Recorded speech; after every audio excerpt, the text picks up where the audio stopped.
Hello and welcome back to the Hardwood Hoops podcast. This is episode 47. I am your very tired host after a Mavs win, Liam Horsley, and I'm joined as always by my co-host Ben Jones. How you doing, mate? Yeah, good morning. Slightly less tired than you, I should imagine. Yeah, probably. That's fair to say, I think. I can't believe we're getting so close to that 50 episode mark. Yeah, I know. We've got to do a special one, semi-pro recap, a film we were discussing off air earlier. It's got to be. It's got to be. Unless anybody out there's got any other suggestions they want to hear us talk about on that one, let us know on Twitter. 3-hour top 50 player pod bonanza, where we just go 1 through 50. My God. Live stream it, sorted. But yeah, how are you feeling? It's been another busy week of basketball. Some crazy results again, and also some teams kind of rounding out into form. So I think it's been an interesting week. Yeah, it's been a really interesting week. Some interesting results here and there. And in terms of basketball, I'm just going to plug that I've been pod hopping this week. For all you big Cav fans out there, Zach across the Cavs podcast, he's been doing a history going 10 years at a time of the whole Cavs franchise. And he very kindly invited me on to do the 2000s. And yeah, it's good fun. So give it a little listen. Yeah, I haven't listened yet myself. It's in the rotation for Monday at work, but I'm looking forward to it. Bit of Cavs chat to start the Monday off. Why not? It's always needed. Right, cool. In terms of episode, then we're gonna do our normal winners and losers, and we're gonna also do our normal segment where we review the best upcoming games. But in the middle, we've kind of moved off a bit of rookie watch, and we're gonna swap it in with 3 players we're impressed with, 3 players we're disappointed with, and we've got our list, and we'll spend a bit more time talking about some individual players rather than just their teams. But first of all, I just want to start off with a little shout out to everyone in America. We've seen more crazy scenes this week. It's kind of a topic that since we started this podcast, Ben, we've had a lot of these incidents or a lot of things that are not quite right over there to talk about. And I know we can't really make a difference, but we kind of wanted to share our views that we hope everyone's safe and well, and we respect people like Kyrie and all the players that are doing protesting before games with the national anthem and stuff, and just say our best wishes out to everyone over there, and hopefully the situation improves like I know they all want it to really badly. Yeah, it's really tough, like you said, for us to really make a difference, but at least acknowledging it and talking about it again, like we've done previously, is going to make sort of an impact. For those of you in the UK, it's the equivalent of an angry mob storming Parliament, I guess, isn't it? Yeah, number 10 or Parliament or Buckingham Palace, something that historical, isn't it? And it's crazy to see when we saw it all on the news. I think on Wednesday, whenever it was just a crazy day. Yeah, I was actually there in February last year, and yeah, looking at it, it's crazy to think that they've managed to do what they did. So yeah, massive shout outs and respect going to all those guys in the NBA that are saying their piece and protesting about what's happened. Yeah, definitely. And for anyone who kind of is, I imagine there's not many people that are unaware of the issues, but the reason why you watch NBA games and they protest, if you look at what's happened in Washington and seen how many little arrests and little things were done to stop them and compare it to the brutality that black people face in America, I just think that kind of will open everyone's eyes up a bit, maybe over here where we don't have the same issues, to realise that it is more of a problem and that these players are just trying to do whatever they can to make even a tiny bit of change in a world that they live in. But yeah, sad times, but hopefully it improves. The only other note in the intro we want to talk about was a little bit about the coronavirus as well. So another slightly unhappy topic. We've seen kind of cases increase across the league, Ben. A couple of players missing games. KD's got to do the contract tracing. Philadelphia had a load of players out. The Mavs had a load of players out last night. And I guess I just wanted to say that I hope the fans aren't too shocked by this going into winter. The numbers are getting worse everywhere. America's even worse than us, and we know how bad we are over here. And with the change in presidency as well, their focus isn't quite on the virus as a topic. So I just think that people shouldn't be shocked this happens, and the NBA is probably dealing with it as well as they can, in my opinion. Yeah, that's one thing we've been able to say all along, isn't it? That the NBA has got the interest of the players and its staff at heart before, and that comes before the games. They seem to be doing a really good job of keeping track of it and isolating those that are affected, but also offering them support. So I think as long as they keep up this really good record. There's no reason why the NBA season can't continue, really. You just hope it doesn't run rife and get out of hand again. Yeah, they're definitely being extra or overcautious, I guess, with the phrase. With look at the KD incident, he actually had coronavirus. I think it was in March last year, but he's been in contact with someone who's got it, and they're not sure still, are they? And different strands of coronavirus, so people that had it can, even if they can't get it and get symptoms, whether they can still pass it on. But so the league said to him, "You've still got to isolate, even though you've already had it." So they're being really, really kind of cautious, which is the best way to be. And I think they'll do everything they can. And there's no fans in the stands at the moment, which is a good thing. So they're not going to have to worry about that element. So I just think that hopefully it'll run its course and we can get through to April and springtime and everything should kind of die down a little bit. Fingers crossed. Fingers are crossed. Definitely. But let's move on to our first topic then, winners and losers. Do this one every week. Why don't you kick us off then with your first winner? My first winner, I imagine you've got them on your list as well, but Golden State Warriors. They've really stepped up this week. Steph's really found his rhythm. He's got rid of his braids, and it seems to have got a shot back. I read a really interesting stat that if Kelly Oubre Jr. hadn't taken any three-pointers this season, they'd be fourth on the three-point percentage record, but instead they're 13th. They're finding ways to win with a team that really probably shouldn't be winning as many as they have started to this week. Really, really good win over the Clippers as well, coming from 25 back, I think they were at one point. Yeah.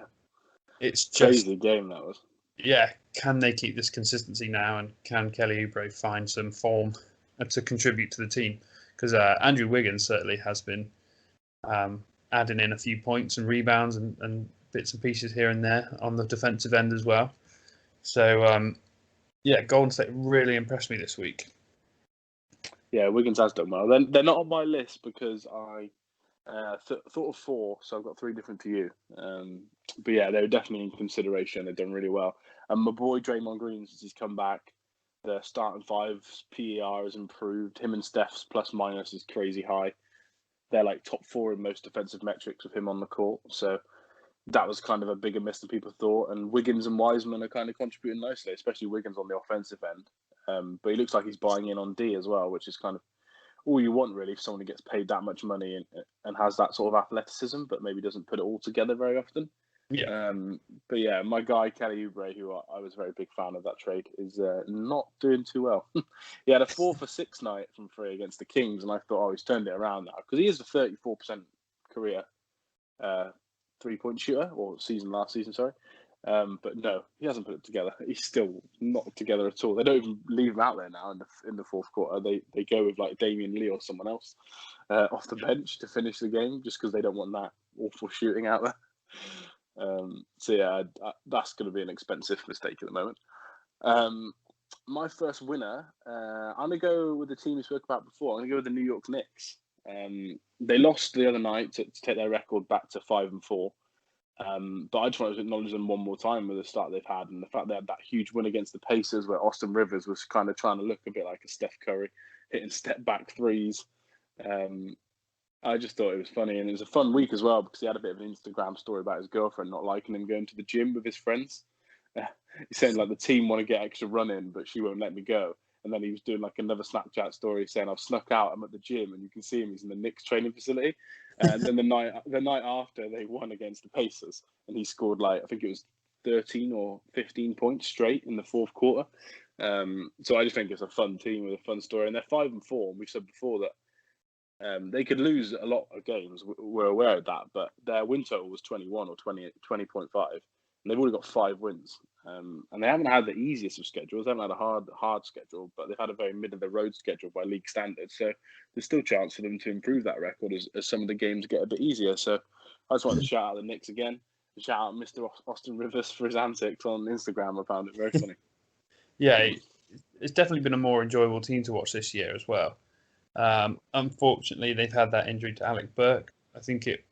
Yeah, he was shooting well from free before that as well. Yeah, is that him for the season? I think it might be, mightn't it? I can't remember what the exact injury was.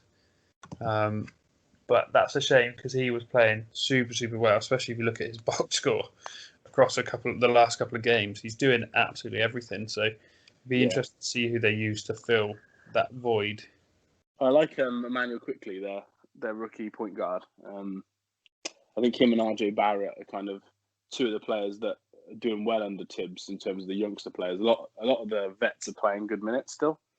But the fact they're winning, so the fans are happy regardless. But Barrett and Quickly are definitely two youngsters that are thriving under Thibodeau at the moment. So something to look forward to as a Knicks fan. So what is your next winner?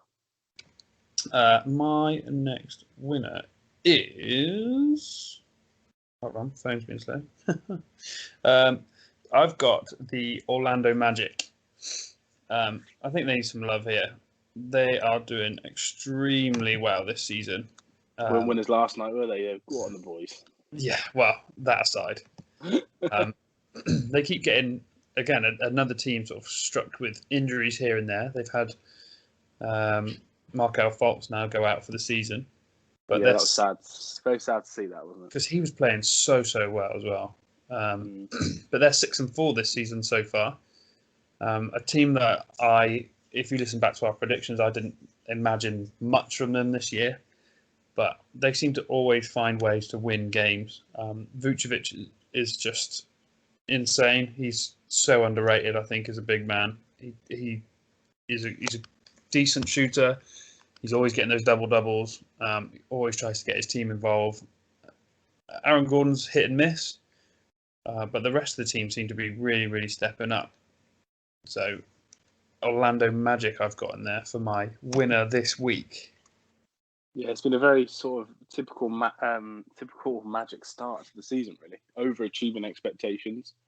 But then also a bit of bad injury luck. They seem to get that every year. It was Jonathan Isaac, wasn't it?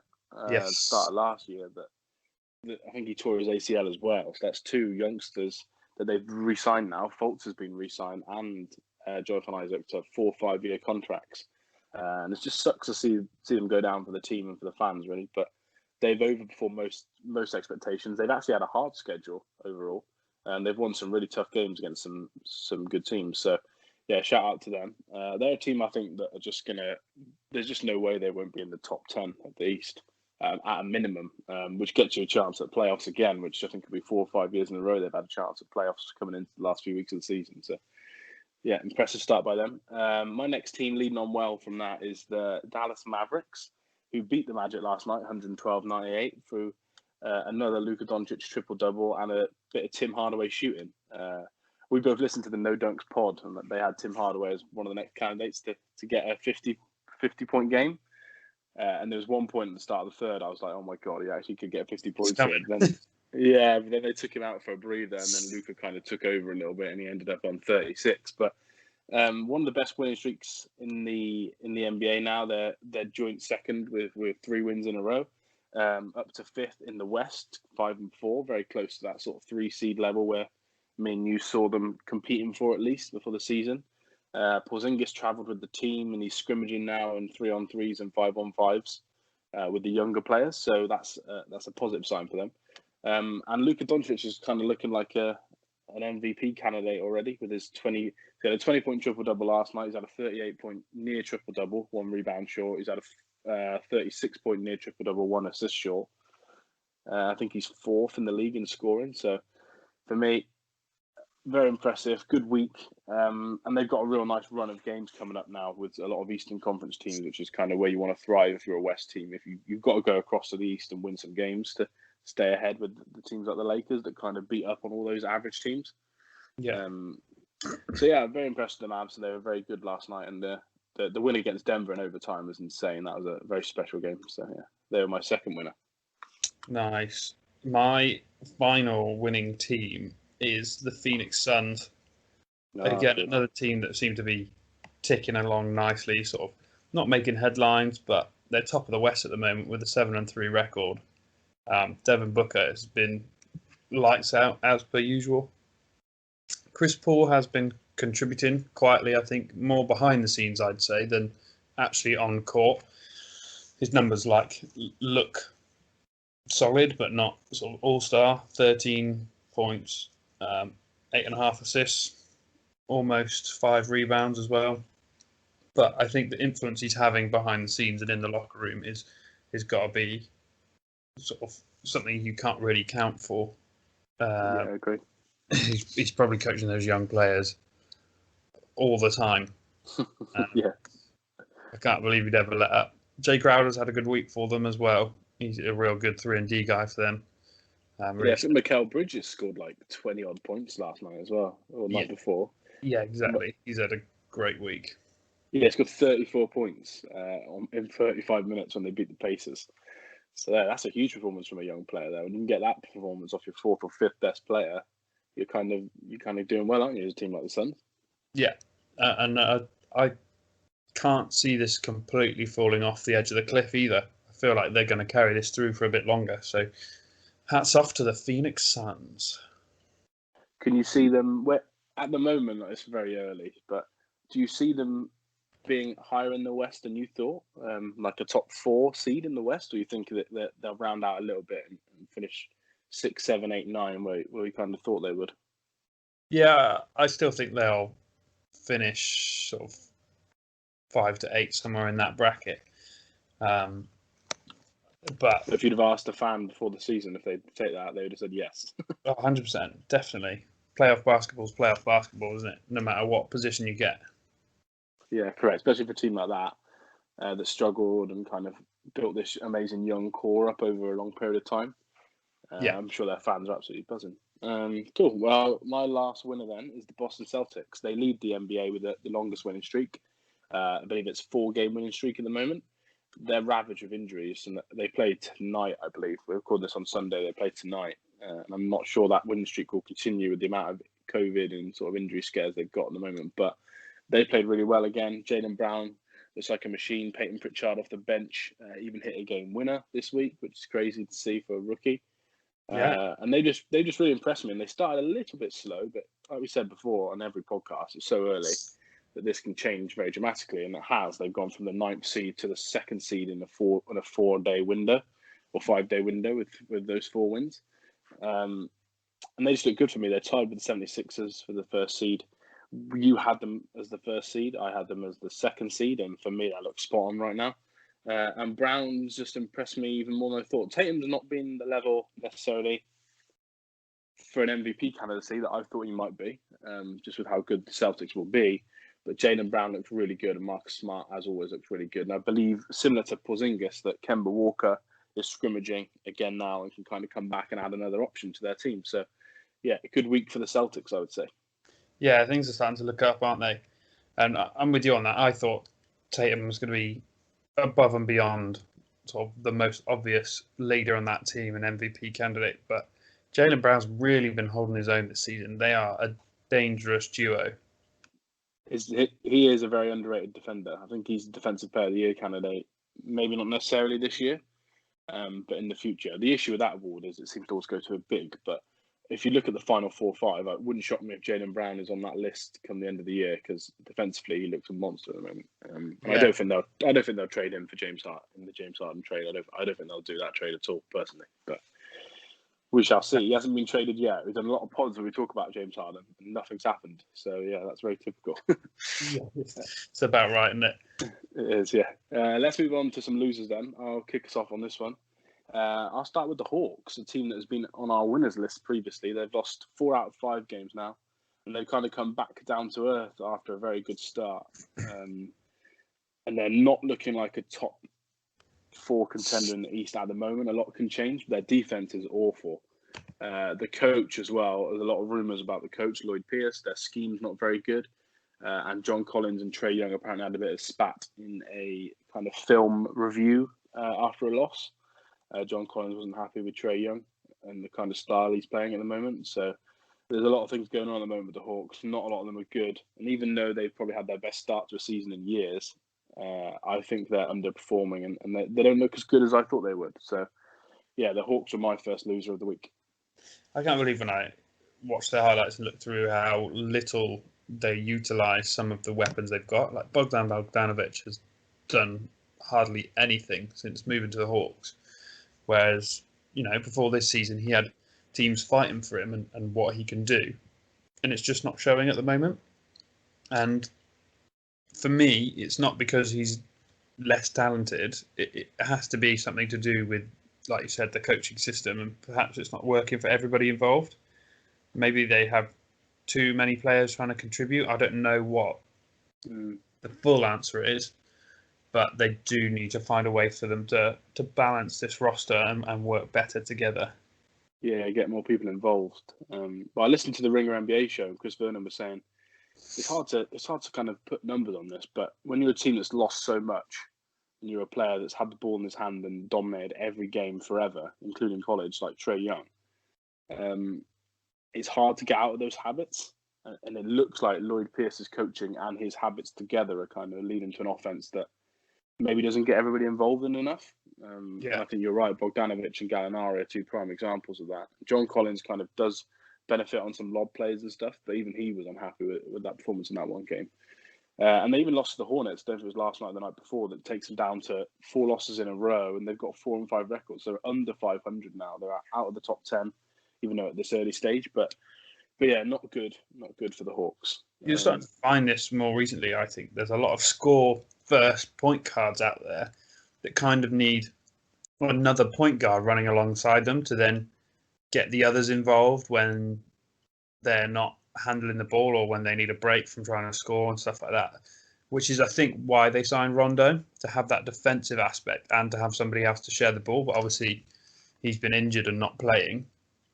Yeah, they're not seeming to trust Bogdanovic to do that either, as well. No. That's the strange part, like you said. So, yeah, there's a lot to be worked out there. It would not shock me if a week or two there was a coaching change. And I know that sounds shocking, but if stories like this keep coming out about the coach and about players being happy, they'll have to change something, and they're not going to trade any of the players. So, right.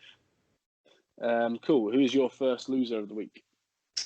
My first loser of the week is the Washington Wizards. They're still on this losing streak. I've got to talk about them as much as I don't really want to. They're bottom, aren't they? The East. Yeah, bottom of the East with a 2-8 record. They've gone 1-3 this week. It's just not looking great, and I'm not entirely sure what the answer to their problems is. It's crunch time, isn't it? It's fourth quarter minutes. They're letting starts with Russell, ends with Westbrook. Yeah, lack of defense in the fourth and taking terrible shots. It's because it's not Beal. You look at what he's doing for that team still. I feel so sorry for him. He is an incredible player, absolutely phenomenal, and just being let down year in, year out has got a really great on him. Yeah, I think it's like a Karl Anthony Towns situation where it's just like losing after losing. It must get tough. But I think they only lost to the Heat by 4 or 5. Yeah, 4 points it was. And that was without Beal and Westbrook. So the team just doesn't almost make any sense. Like, the two stars aren't there. Yes, they still lost, but they put in a real well-spirited performance, but still not enough. And they gave away 128 points again. So I guess that's the catalyst to that. Yeah, that's the catalyst to that. But if you haven't got 2 all-stars and you concede 128 points, very unlikely you're going to score 130 points to win. But they gave it a go. But with a player called Garrison Matthews scoring 22 points, which I have no idea who that is. So fair play to him. Mr. Garrison. Yeah. But yeah, they are looking bad. I don't really know how to fix it either, whether it's just time or not. But I don't know how well time will even improve them on the defensive end. At least I think this could be them for the whole year being this bad. Yeah, you could be right. It's at least defensively, anyway. I think they could be this bad all year. Yeah, it's difficult to see them getting out of that defensive hole at the moment. Yeah, and I think that Beal could be asking for a trade if they're still bottom of the East in 6 weeks' time. Yes. That wouldn't either. No, you couldn't. No, that wouldn't shock me. Cool. Let's go on to my second loser then. Another Eastern Conference powerhouse, the Detroit Pistons. They beat the Suns, which after I wrote these notes, which I kind of thought, should I take them out of the loser of the week because they've beaten the Suns? But then I thought, no. They've still had an awful start. Every time I watch their games, it's just painful to watch. They're 2-7, is it? Or are they 2-8? Let me check. They're definitely second bottom in the East. 2-7. Yeah, 2-7.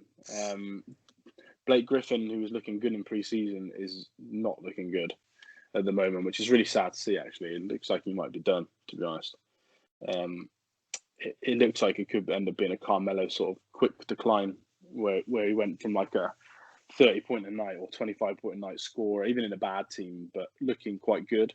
And then the injuries have just caught up with him now, and he looks very slow on defense and not quite the same player, unfortunately.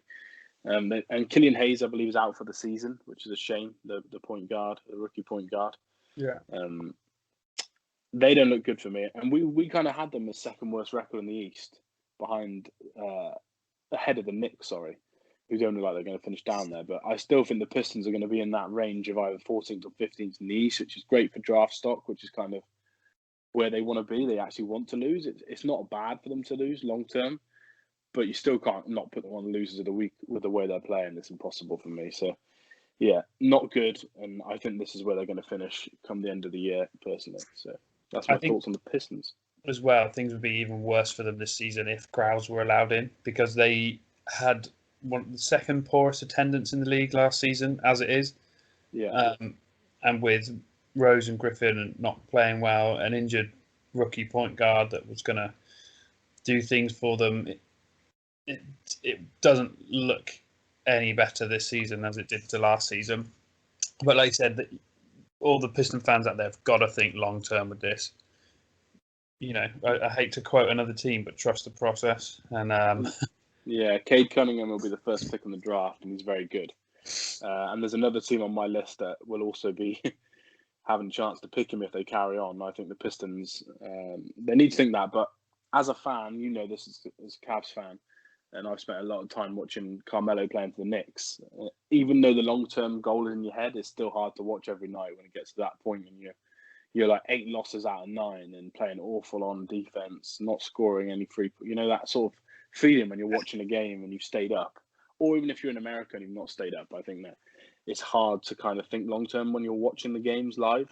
But yeah, shout out to any Pistons fans. Have a drink, think about long term, watch Cade Cunningham highlights on YouTube, and try not to think about Blake Griffin too much. That'd be my advice. Who's your next team on your losers list? I've got a feeling we've got one that's going to be the same. So I'm going to go with this one because I don't think you've got it. The Toronto Raptors. Yeah, it's not on my list, but they are losers. 1-2 this week, 2-6 overall. They've just not found their stride yet. We know they've got a good coach and they've got some good players on that roster, but they're not pulling it together at all. They seem to be having odd players do really, really well, and the rest of the team not there to support them. So, like, Van Vliet had a 30-point night, and Pascal Siakam's had a really good showing in one performance, but it's not consistent, and it's just not doing anything for them whatsoever. They're allowing 113 points per game and giving 111. So obviously the maths dictate it's not working out. No, yeah, they're one of the bigger disappointments overall, even though they're not as bad as some of the teams we spoke about as a team, but they're a lot lower, aren't they, than kind of maybe everyone's expectations, but definitely our expectations. We had them not being a top 4 team in the East, but they are pretty much nailed on, I think, into our sort of 6th seed sort of area. And yes, there's loads of time left, but they're looking a lot worse than I thought. And there's not clear signs of a turnaround either, is there? That's the thing. I won't talk about any players individually because I've got a segment next. I'm going to talk about one of them, but I just think they're missing out on both ends of the floor at the moment. And Nick Nurse, who we both love, needs to do some of his magic to turn it around. Yeah, he really needs to sort it out. I trust him to do so, but sorting it out could easily be a 8th seed in the East with a 500 record, which is under expectation for a team like that for me, especially when they've just kind of re-signed their stars for a lot of money. Yeah, I think if they carry on like this, they need to then maybe have a look at the roster and clear house a little bit, maybe get a little bit of cap room for next off season to see who they can get in. And if they do that by trading away sort of Kyle Lowry and whoever else that teams might be interested in, could be the way forward at the moment. Yeah, well, they're heavily linked in bookie sense, gambling wise, for the James Harden trade. And that wouldn't shock me. They've done it before with Kawhi Leonard, who they knew would only be there for probably 1 year. Harden would only be there for 2 years, but it wouldn't shock me if they tried to pair Harden with Siakam. But yeah, we'll have to see. So the last team on my losers list then sounds like someone you've got. It is the Minnesota Timberwolves. Is that the same as yours? Correct. We'll spend a bit of time talking about T-Wolves then. Overall, I started off with similar to the Wizards. The defensive numbers are awful. And Joe Holbert, who's come on this podcast a few times, he's a Timberwolves fan, and he was talking about on Twitter how it wouldn't shock him that in a few games, if the coach was fired, with the way they're running offense, they're letting kind of a player in Anthony Edwards, who started off well, we spoke about him last week, take random shots out of rhythm that aren't in good sets at all, that are just putting up prayers in the offense, kind of teaching bad habits. And it seems like the whole offensive scheme is teaching bad habits. I know Cats missed a lot of time, but I think they've got a 2-6 record. So they're right down there in terms of the Western Conference. They're 0-4 this week. Yeah, they've lost 7 in a row.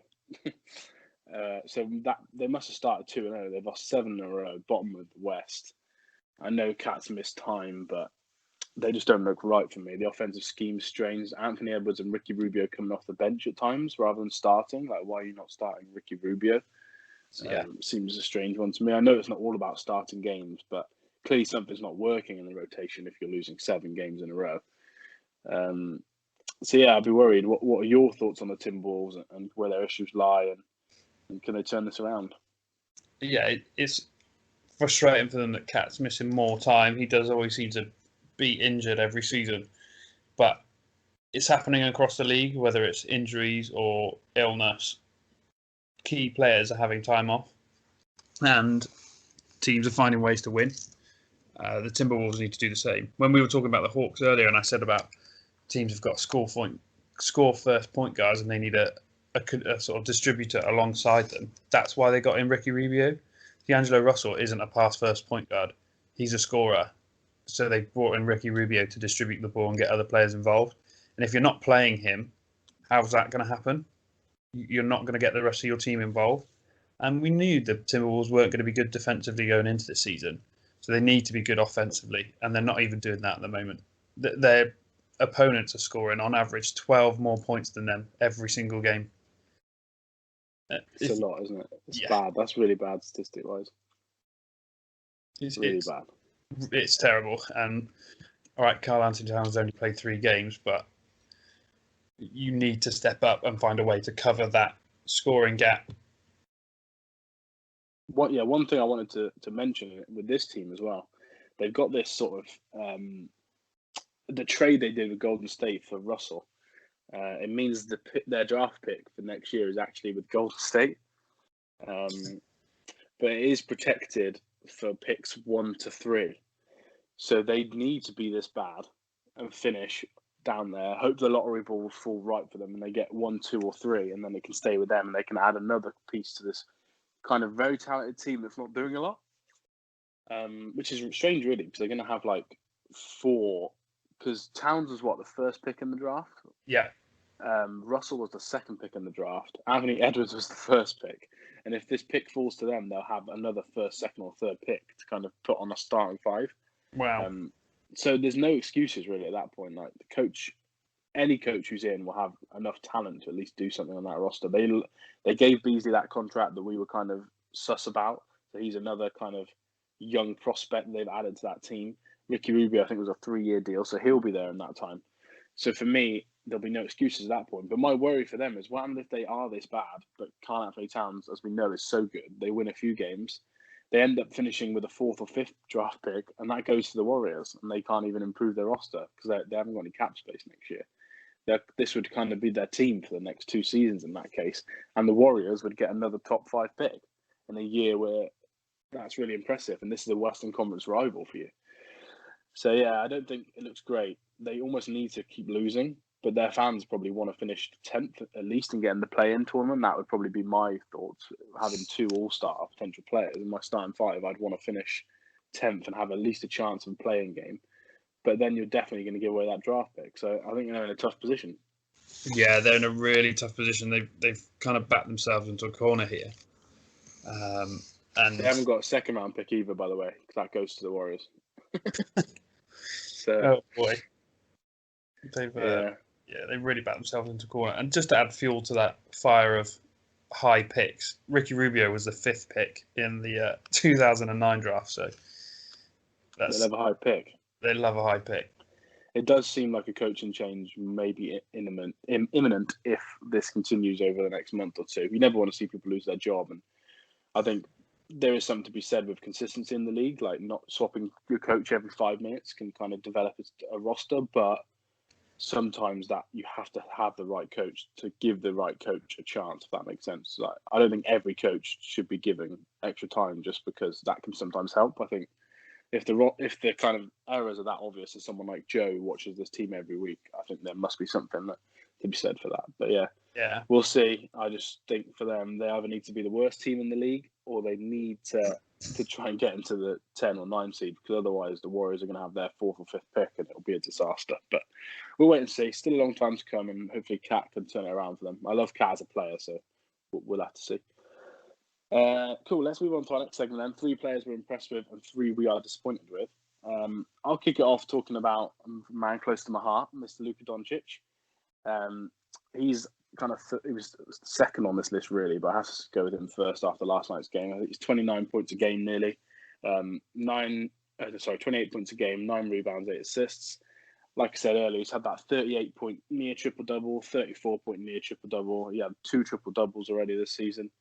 I think he did a feat the other day, which kind of seems to be happening every 3 months for him, but he's one of 3 players ever, and the list is always like Oscar Robertson, Wilt Chamberlain, or Michael Jordan.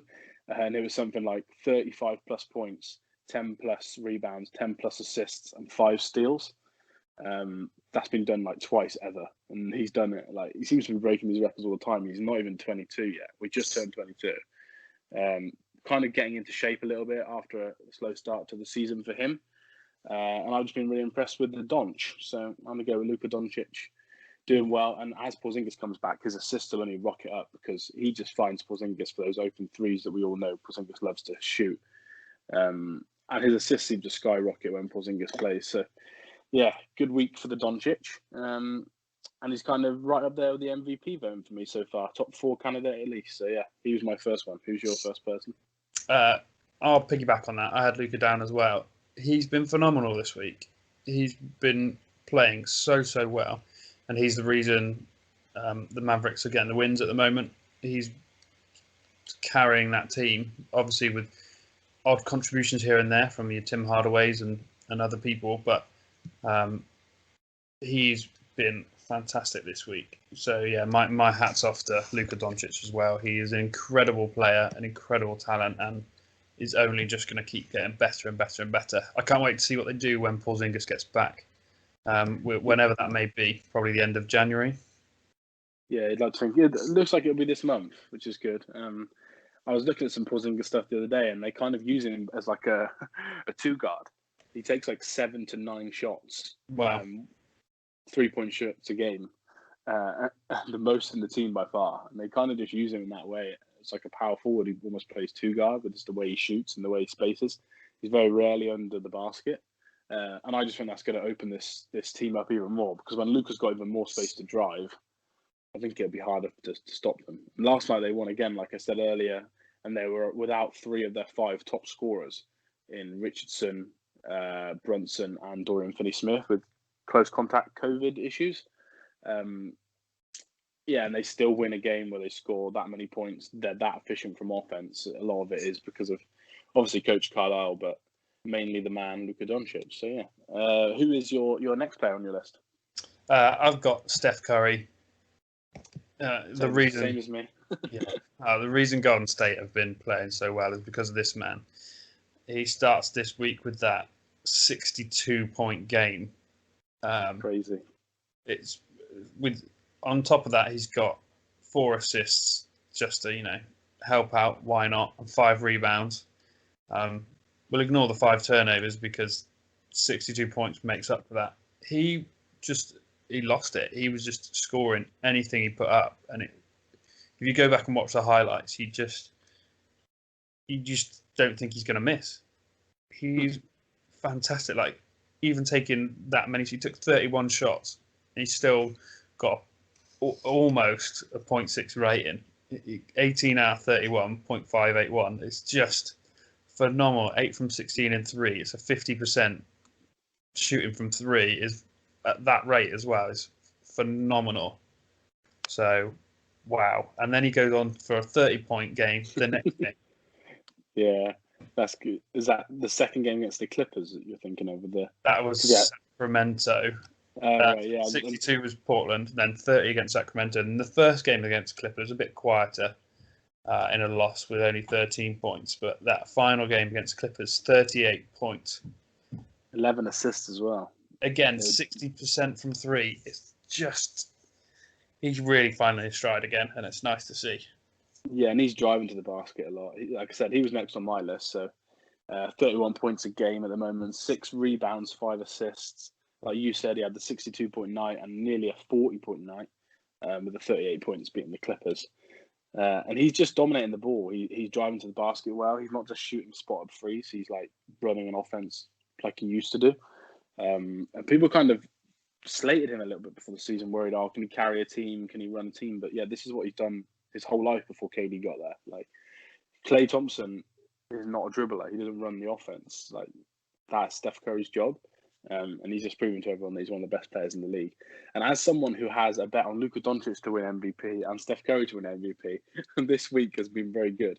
Happy man. Yeah, I'm a happy man, even though there is a player who's not even on my list, actually, who would probably lead the MVP voting. But he might be on your list, so we'll see. So the last person on my list then is Mr. Paul George. Not quite as high on some of the statistical categories as every player we've spoken about. He's below those two players quite considerably in some of them. But he's still shooting 25 points a game. Shooting well from 3 on 25 points per game. And I've just watched him play against the Warriors a couple of times, and I watched their other game against the Kings. And he's just shooting very well clutch-wise. He's shooting some big shots in the corners. He's not necessarily taking those mid-range twos that kind of Kawhi likes to take. He's definitely stretched his game out to the three-point line. And after a bit of a poor bubble, I just think that he looks really, really good. And against the Warriors, he was definitely more locked in on the defensive end than most of the players in the Clippers team. And I think that he's trying to at least be the leader that me and you have kind of said they need. So he just impressed me on the court presence, shooting-wise from 3, and defensively, he looks really, really good again. And they're still not really ramping his minutes up to crazy levels. So I was just really, really impressed with him. Who was your last person on your list? Yeah, I think that's a great pick in Paul George. I think he's not had the sort of love he deserves this season so far because of the playoffs last year. And not all of that was his fault. So I love that pick of Paul George. But my final pick for this week is Bradley Beal. Yeah. Not the person I thought. Neither of us picked Jokic. I can't pick Jokic because, for me, Denver keep losing, even though he's playing well. Yeah. I know I'm saying that I'm picking Beal and one of the most losing teams this season. But if you look at Beal's stats this week, first game, 27 points, 10 rebounds, 5 assists. He's shooting 40% from 3. His field goal percentage was low that game, almost sort of 30% to 40% overall. But the game after, he's coming for Steph, 60-point game. One steal. That was the night after as well. For the night after the Steph did it. 7 rebounds, 5 assists. He shot 70% from 3. And 50, almost 60% overall. Phenomenal statistics there. And then the night after, or not the night after, but the game after, 41 points. Yeah. Again. He's definitely on playing well to get a trade sort of levels. Yes, he's a massive shout for an all-star. And you can't put him in an MVP conversation because of their winning record. But if he was on a better team, I would throw his name into the hat. If they turn it around and get to near 500, you never know. But yeah, he's averaging 35 points a game this season, which is 4.4 points higher than Steph, who's the next. So Yeah, Beal's playing phenomenally well. I completely agree. Cool. Let's move on to some players who are disappointing us. Then we'll maybe go through a couple of these a little bit quicker. I'll start with my first one, someone we already spoke about, so we can do this one a bit quicker. That's Kelly Oubre Jr. 33.3 field goal percentage, which is down considerably. The famous 13.3 3-point field goal percentage, which is down considerably. His plus minus and his PER are really bad. And with the luxury tax, I think he's actually costing them, even though he's only getting paid 12 or 16 million, I can't remember the number, but he's costing the Warriors basically nearly 100 million in luxury tax and salary. I think it's 80 something million total. And yeah, he's not playing well at all. I hope he gets out of it. I like him as a player, and I think he's better than this. But I could not not put him on the list because the numbers are awful. Especially when you play with Steph, you get a lot of open 3-pointers. Yeah. And Draymond Green, actually, when you play with both of those guys, in terms of how they run an offense, they're very good passers. And Kerr runs a good scheme, and you're missing the open 3-pointers as well in the corner, which he is. I just think the numbers are very worrying. So he was first on my list. Was he on your list? And if not, who is the first person on your list? I did think about putting him on, but he's not made it onto my worst players of the week list. But I am going to talk about a player we've mentioned already. Cool. And that, unfortunately, is Blake Griffin. Man. I've been so disappointed on a team where there is no talent. You can step up and do anything you want. And the past 2 games, past 3 games, we've had an inactive and then a 9-point game, which is just flat on a 20% field goal percentage. Following that, a 16-point game, 12 rebounds. It's looking slightly better. I know he's coming off injuries and all sorts, but I just always expect so much more from him. And it is a bit of a disappointment to see him like this. And in a situation like this, it can't be easy for him. It can't be easy for the team. But I'm sorry, Blake, you're on my worst of the week.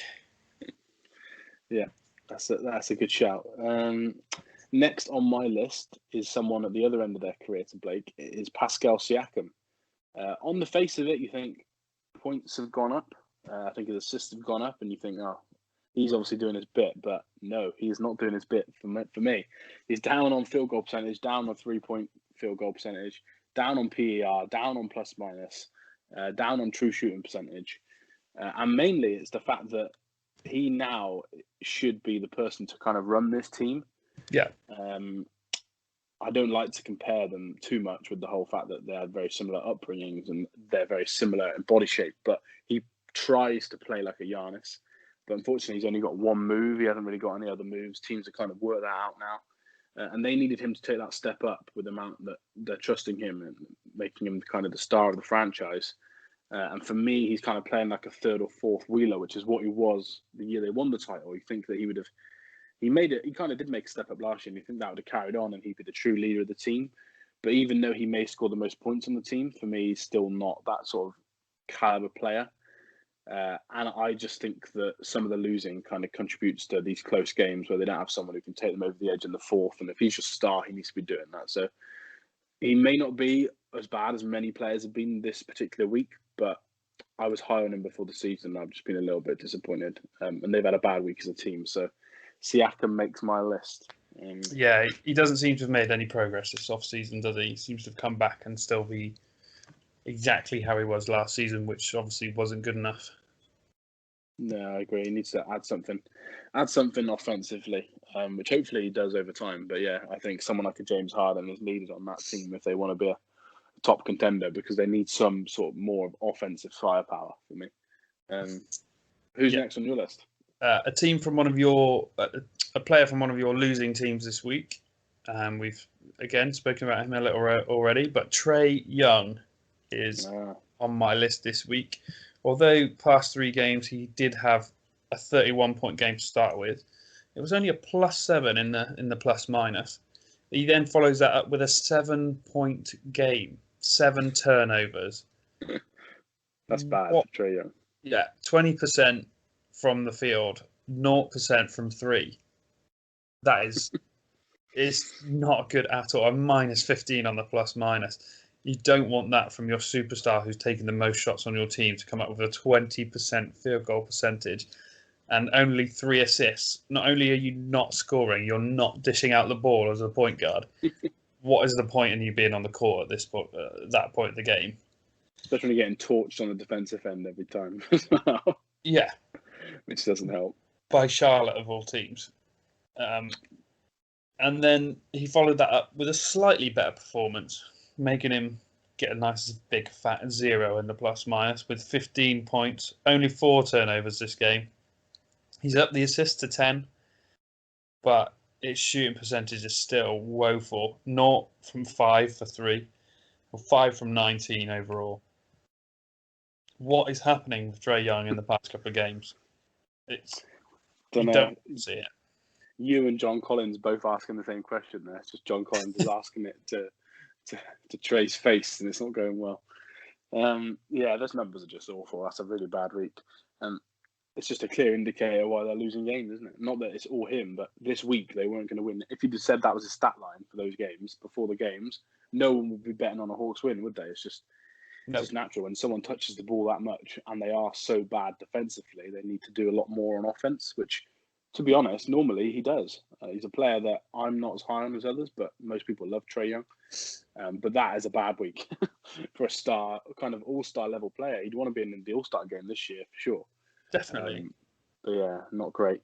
Cool. Final on my list then. Similar to my last one, really. The numbers-wise, he's not going to be... If you look at every game played this week, he won't be one of the worst players, but it's kind of the story. So I've gone with D'Angelo Russell from the Timberwolves. Nice. Cat has missed all these games that we've said in this period, at least this week.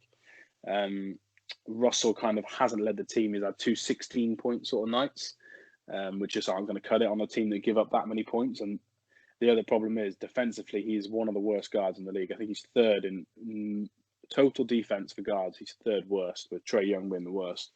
So he's not really helping on either end. His assists have kind of still plateaued in a team where he has got talent around him and they should improve. His turnovers are up, which is not too surprising because he did play for the Warriors last year and they did kind of spread the ball around a little bit more. And he kind of scored first, which is what he is, but his turnovers are up. He's a score-first point guard that you mentioned before in a team that needs to kind of get everyone involved. And if you're not getting everyone involved, you have to score. And he's doing that to an okay level, but he's not doing it very efficiently and he's not doing it as often as you'd like to see. So he kind of made my list just because I thought he'd lead the team. I was super high on him. I wanted the Warriors to keep him. I think he was that good. But I just think his defense is so bad and his kind of maybe IQ as a point guard is not rising to the level it needs to be. And he's on a team, like you said, they've lost 7 in a row. And I think that he'll be one of the reasons for that. So, yeah, D'Angelo Russell was the last person on my list.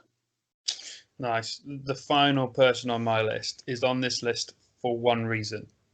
And we spoke about this before the podcast started. And that is Andre Double Drummond from my Cavs. I mean, this is funny because he's coming off a huge night that you just told me about stats-wise. So I didn't see this until you told me, but his stat line was crazy. But I know exactly why he's on this list. Yeah, you look at sort of the numbers he's been putting up recently, and they're brilliant. Sort of 19 and 15, 22 and 15. Last night, 26 and 24. Unreal numbers on paper. But there was one play, not last night, game before, where he standing mid-range, loads of players going around him looking for the handoff, and he's not giving it. Waits for 7 seconds or so, and then tries to drive directly into a player, and then try this weird scoop. God knows what he was actually trying, and it ends up behind him, like with the basket in front of him. And it's one of the worst passages of play I've ever seen. And I just don't know what went through his head. How have you managed to do that? This is a clip that we'll try and tweet out as well, so anyone that hasn't seen it, who doesn't watch the Cavs as much as Ben, can have a look. But this clip was everywhere on social media. It's just awful. The best bit is, I can't remember who guards him right now. It's someone quite well known. Someone's guarding him, and what they're doing is, I think after Ben says about the dribble handoff kind of not working, there's a total of 7 seconds where Drummond is stood there in like a crouched position, just staring at the basket. And the player who's guarding him is just dropping back half a meter or maybe a bit less every single like second to try and encourage him to take this awful mid-range shot because it wouldn't be a very efficient shot. But he doesn't want to take it, and then he says, "Right, that's it, drive in." And he flips the ball up, and it goes sky high behind him. And when I saw it, I had to watch it 4 or 5 times because it was just hilarious. It is horrible, and at the same time, so funny. Yeah, very funny. We were talking off air, and he is going to play in a playoff game at some point in the next year or 3. And he is going to get 28 points, 28 rebounds, look amazing, but he's going to do about 12 turnovers, and they're going to lose the game because that's just Andre Drummond. He's a fantasy machine, but yeah, and he's a content machine as well, actually. But he is awful at general basketball things. But it very was good. Valanciunas guarding him, and he's about 5 foot away. Yeah, he's like edging back, and he's like, "Go on, take the mid range." Drummond's like, "Nah, drive in." Oh no. Should have took the mid-range. Yeah. Should have probably handed off, actually, but different story. Cool. Well, that is our most disappointed and impressed players so far this week. We'll do that kind of segment every couple of weeks, maybe, just to keep track of what players are doing well. And I guess if certain players are appearing on that list all the time, then we'll kind of get a theme of who's going to be in the MVP, who's going to be in the most improved, because obviously these good performances. Right now, we're going to end it with our last segment, which is just talk about the best upcoming games. We said last week that we might try and track this, which I've done. So rather than track every single game every week, I'm going to track them for the week, but not for the season. So last week, I was 3-1, and you were 2-2 in your predictions. So I'm 1-0 up. We're going to do it like on a week-by-week basis. So we've got 2 games we're going to pick each. That we're looking forward to the week. We'll pick a winner for all of them, so that'll be 4 winners in total, and then I'll track them for the week, and then we'll see if you can tie it up at 1-1, or if I'm going to take a lead. If we tie as well, it would just go down as a draw like a normal record. So I'd be 1-1-1, for example. Why don't you kick us off with your first game of the week that you're looking forward to? My first game of the week that I'm looking forward to is not tonight, but Tuesday's fixture of Lakers versus Rockets. I've gone for Tuesdays because Anthony Davis is injury concern, so I figure they'll probably rest him tonight, and Tuesday will be the one where the Lakers go out with a full squad. Houston avoid injuries. Is it back-to-back? Is it like a series between the two teams? Yeah, cool. And I figure Houston have always got an injury, so they'll probably have some resting tonight and maybe bring them out for Tuesday. So I'm excited for Tuesday's fixture of Lakers Rockets. Cool. In terms of who's going to win, then, do I need to even ask? It's going to be a Lakers win for you. Yeah, Lakers win. Yeah, that is a good game for me because I think that any game of LeBron and James Harden could just erupt, couldn't it, to a scoring fest? So that's a fun one. I'll copy you, and I will say the Lakers as well. But also, whilst I'm here, Mr. James Harden, can you please score more than 20 points? I had 3 bets on. I never really bet NBA nightly games because I think there's too much kind of. I'm an NFL better really, but I thought I'd bet on this 3 boosts I bet on, right? All 3 bets would have won for a total of £200 off 28 quid, so not a lot of money. But unfortunately, James Harden had to score 20 in one bet and 25 in the other 2 bets, and he scored 15, even though the Rockets scored 143 points. So James Harden was already on my hate list, and he's climbed up to another level. He's climbing. He's somehow climbing. He is climbing. Cool. So my first game that I'm going to talk about is a game tonight. Actually, no, I'm not. Scrap that. Celtics, I've realised, they're not missing. They've got their starters out, so we'll move that. I'll go for a Tuesday night game as well. I'm going with the Pacers versus the Warriors. The Pacers are kind of team we don't talk about enough, probably. They look really, really good this season.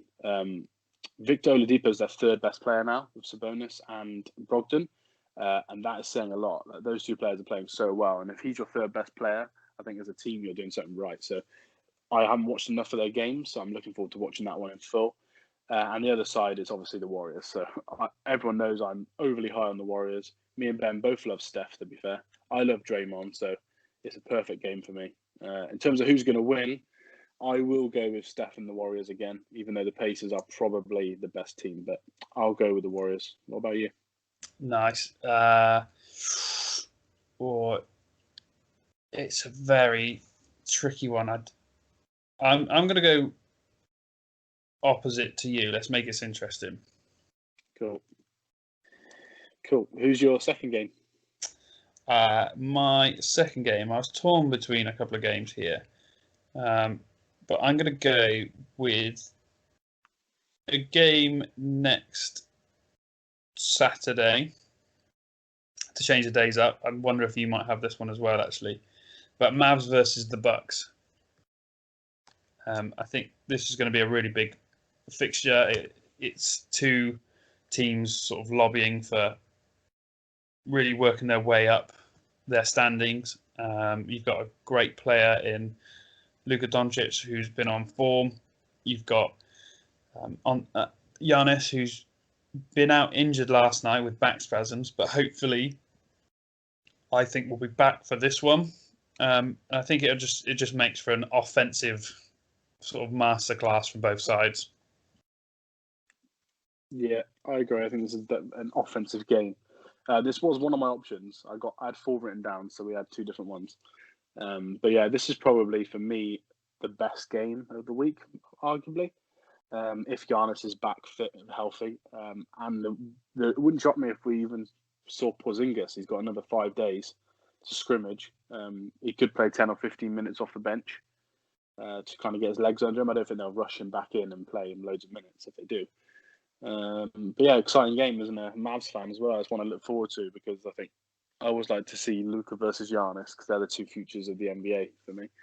I will go with the Mavs win, no surprise, and I think you'll probably go with the Bucks. Correct. Cool. So I'll find a different game. I'll go with Friday night, technically Saturday morning, 2 a.m. This is the game after the Mavs Bucks game. It's the Warriors versus the Suns. As I previously said, I do love watching the Warriors and Steph, so they've made it to my list twice. But also, I haven't really watched I've only watched one full Suns game, and they're playing really, really well. So it'd be nice to kind of measure the Warriors up against them, also measure the Suns up against the Warriors, I guess, to a point in terms of offense. Chris Paul versus Steph Curry is always a fun one. So I think, again, I will go with the Warriors, I think. Nice. I don't.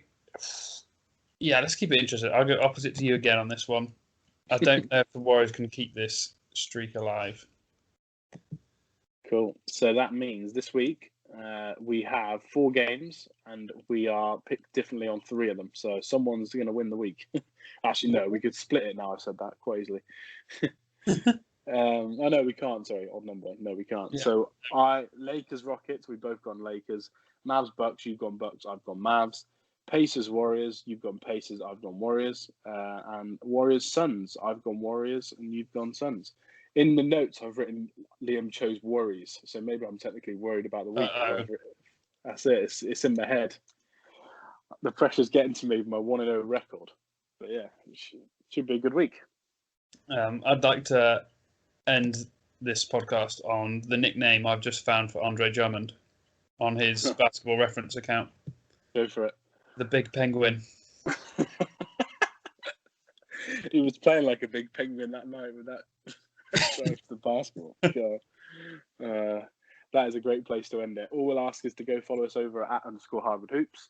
Share the episode, and if anyone can think of a forfeit that me or Ben can do for whoever loses these predictions for the season, please tweet us. Let us know. But yeah, thanks again for listening to us. Thanks again, Ben, for coming on. We'll speak to you all next week. See you later.